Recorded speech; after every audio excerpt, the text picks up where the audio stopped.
Soutěž nejkrásnější české knihy roku má už skoro 100letou historii, i když ten 60. letošní ročník počítáme vlastně od roku 65, od kterého roku ta soutěž běží nepřetržitě. Je to soutěž od začátku zaměřená na vnější stránku knih, na formu, na to, aby, když tu knihu bereme do ruky, tak nejen, že nás oslavoval ten obsah, ale aby bylo pro nás požitek vlastně ji vnímat i dalšími smysly. Zpočátku tu soutěž vlastně organizoval také spolek českých bibliofilů, ale od toho roku 65 už ji organizuje Památník národního písemnictví a Ministerstvo kultury, dnes teda České ministerstvo kultury. To znamená, je to soutěž knižních úpravců nebo knižního designu. To znamená, že ta ocenění, která tady padají, se týkají designérů, ilustrátorů, nakladatelů, protože primárně je to hlavní cena pro nakladatele, které má motivovat k tomu, aby vlastně těm knihám věnovali péči a aby dělali ty knihy krásné. A také dále pro fotografii, pro typografii, pro autory sazby a obálky. Prostě pro všechny profese, které vlastně spolupracují na tom, jak ta kniha vypadá. No, soutěží se asi v 7 kategoriích a postupně během toho času, kdy ta soutěž probíhá, tak ještě přibývaly různé další speciální ceny. Takže kromě těch hlavních kategorií, což je odborná literatura, krásná literatura, literatura pro děti a mládež, učebnice a didaktické pomůcky, potom knihy o výtvarném umění nebo obecně o vizuálním umění, katalogy a bibliofilie a autorské knihy, tak se ještě uděluje kniha Unie grafického designu vyloženě za design. Svoji cenu Vojtěcha Prajsiga uděluje stále spolek českých bibliofilů. Uděluje se cena Arna Sáňky, kterou právě vlastně dává Památník národního písemnictví, a to za studentské práce. Tady se opravdu ukazují jako velice nádherný a unikátní kousky.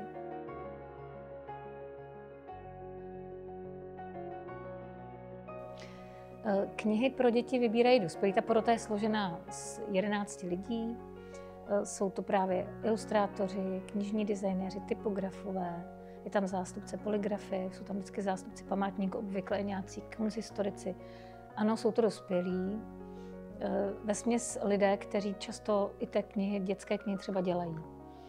My jsme letos udělali ještě takové ozvláštění k 60. ročníku, a to je právě možnost, aby mohli o těch nejhezčích knihách rozhodovat i děti. Není to soutěž, jakoby, která by byla součástí přímo tady té kvalifikace nebo té oficiální soutěže. Spíš nás zajímalo, jestli děti vyberou nějakou knihu, která se jim líbí, a jestli ten výběr bude nějak podstatně odlišný třeba od těch knih, co dostávaly ceny. Takže jsme připravili takovou kolekci 50 knih asi, ve kterých se nalézají nejen oceněné knihy v minulosti, dětské knihy teda, ale i knihy, které třeba do té soutěže byly poslány a žádnou cenu nedostaly, ale taky pro srovnání nebo i pro zajímavost vlastně starší dětské knížky, takové, které jsme četli ještě my, když jsme byli malí, to znamená Namátkou Maxi Pes Fík s Šalamounovými ilustracemi, nebo Děti z Bullerbinu, staré Erbenovy pohádky. A jsme docela zvědaví, jestli nám z toho hlasování něco jako prokazatelného vyjde, nebo prostě ty výsledky budou úplně roztříštěný, což se taky může stát.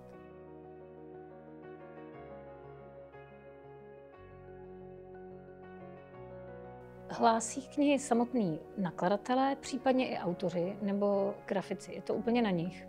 Tu knihu může přihlásit úplně každý. A není na to žádný omezení vyjma 2. Musí to být kniha, která byla vydaná českým nakladatelem a vytištěná v tiskárně na území České republiky. To jakoby jsou podmínky té soutěže. Nemusí být třeba česky psaná například. Ani nemusí být od českého autora textu. A ve chvíli, kdy tu soutěž otevřeme, což bývá většinou na závěr kalendářního roku, tak vlastně autoři a nakladatelé ty knihy posílají.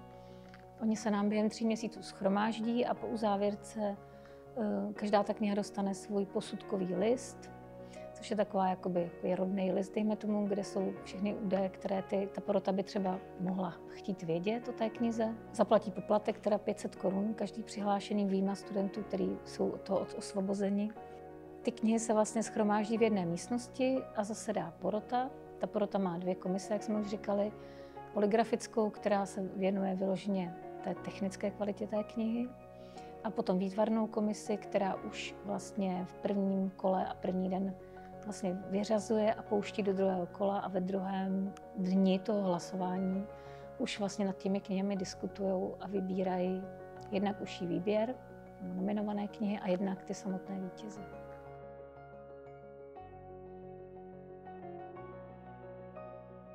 Letos, protože uplynulo už 60 let vlastně od doby, kdy ta soutěž, jak jsme si řekli, běží nepřetržitě, tak jsme, kromě toho, že zasedala ještě studentská porota, která vlastně volila svoje vlastní vítěze, které někdy překvapivě kopírovaly výsledky té velké poroty a někdy se naopak třeba úplně rozešly s nimi, tak jsme udělali ještě takovou průřezovou výstavu.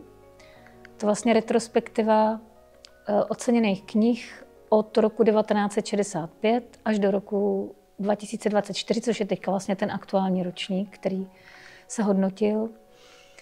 S tím, že jsme symbolicky za každý rok vybrali jednu knihu, takže je to 60 let, 60 knih. A ty knihy byly v nejrůznějších kategoriích, dětské, odborné. Jsou tam samozřejmě i kousky vysloveně politicky zabarvené, protože tak to prostě tenkrát bylo. A myslím si ale, že to je docela hezká ukázka toho, jak se ten design posouvá a pro někoho možná i připomínka toho, že má třeba ve své vlastní knihovně nějaký podceňovaný kousek a ve skutečnosti to byl docela grafický skvost v té době. A další věc, kterou jsme vlastně udělali navíc, respektive přišla k nám tak jako sama, byla sekce Slovenská kniha. Protože na jaře letos se na nás obrátili dva grafičtí designéři čeští s tím, že na Slovensku panuje teďka jakoby veliký,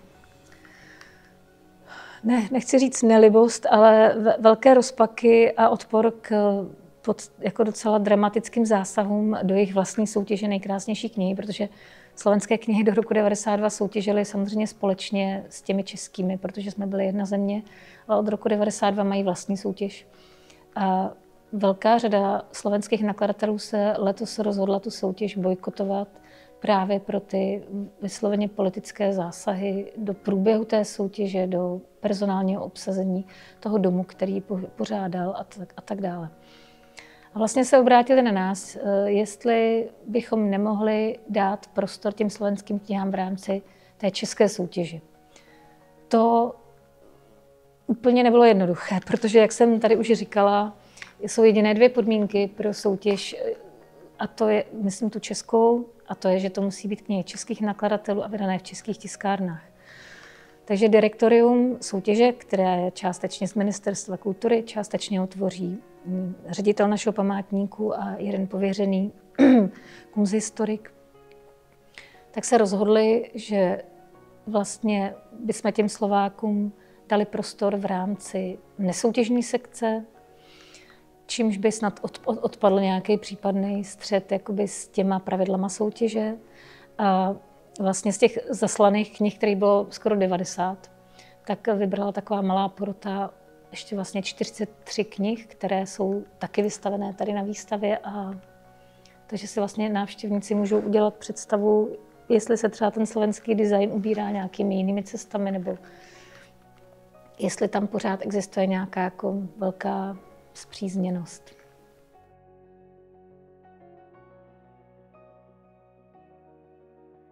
Určitě jsou i publikace, které už od začátku kalkulují s tím, nebo když při tom vzniku těch tvůrci vlastně tu ambici přihlásit tu svoji knihu do téhle soutěže a aspirovat na nějakou výhru mají. Ale jinak si myslím, že ano, že takovéto soutěže opravdu motivují nejen nakladatele, ale ty grafiky, že si jakoby dávají víc záležet, nebo že se snaží dělat ty knihy jakoby nějakým způsobem originální nebo nadprůměrný. Já myslím, že knihu vždycky, když už ji čteme, opravdu jako čteme, nikoli posloucháme nebo sledujeme na displeji, takže vnímáme nejen očima a mozkem a myslí, ale že ji fakt vnímáme i smyslama. A že to, jakým způsobem například je udělaný ten text a jak je vysázený, jak dobře je čitelný, jak malý jsou písmenka nebo velký, to nás jakoby podvědomě hodně ovlivňuje. A ilustrace třeba zejména u dětských knih si myslím hodně, kromě toho, že jakoby podněcují fantazii, tak i hodně bych řekla, jako umocňují, anebo třeba někdy naopak, jo, mohou vlastně rušit ten samotný text, když se těm dětem třeba nelíbí, nebo když jim tam nesedí.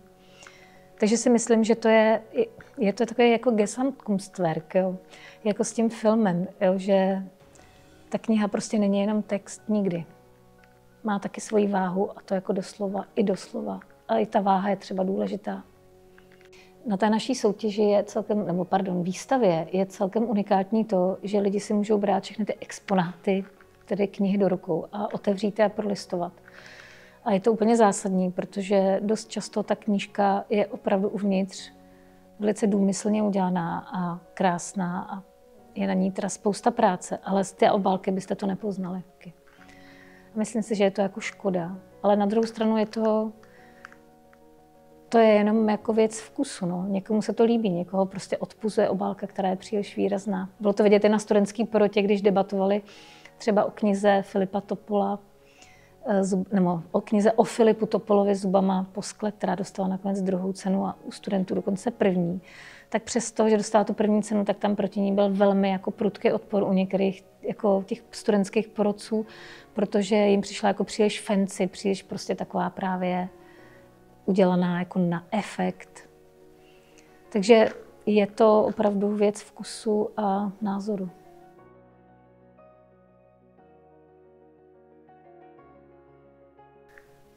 Myslím, že jakoby v komunitě designérů ta soutěž je vnímaná jako svým způsobem prestižní a že ji sledujou. Sledují ji také, když vyhrajou vlastně výherce kategorie katalogy, který dělá vizuál dalšího ročníku, je pod strašlivým drobnohledem stovek designérů, kteří potom budou sledovat jeho práci. Takže to si myslím, že je rozhodně prestižní práce a také spousta lidí, kteří to v minulosti dělali, tak vlastně to dělali i třeba bez ohledu na honorář strašně náročným způsobem. Myslím si, že to váhu má a že to nějakým způsobem jakoby prestižní je. Nemyslím si vůbec, že by to nějaká široká veřejnost vnímala, stejně jako prostě nevnímá je třeba jiný oborový ceny, když se o to vyloženě nezajímá. Nejsou to český lvy, ale v rámci té komunity právě jakoby úpravců knih, ilustrátorů, nakladatelů, to je, řekla bych, důležitá věc. Přinejmenším dokáže vlastně vytáhnout třeba jakoby na světlo některé kousky, které by se normálně jakoby na to výsluní nedostaly. Je to stejné možná jako s magnézí literou, která taky vlastně dokáže objevit nějaké jakoby třeba knihu malého nakladatele, který nemá na reklamu začínajícího autora, ale přesto jako skvělou. Tak tady se taky vlastně objevují třeba i rozměrem malé knížky nebo nenápadné knížky, které ale ta cena zviditelní a to si myslím, že je dobře.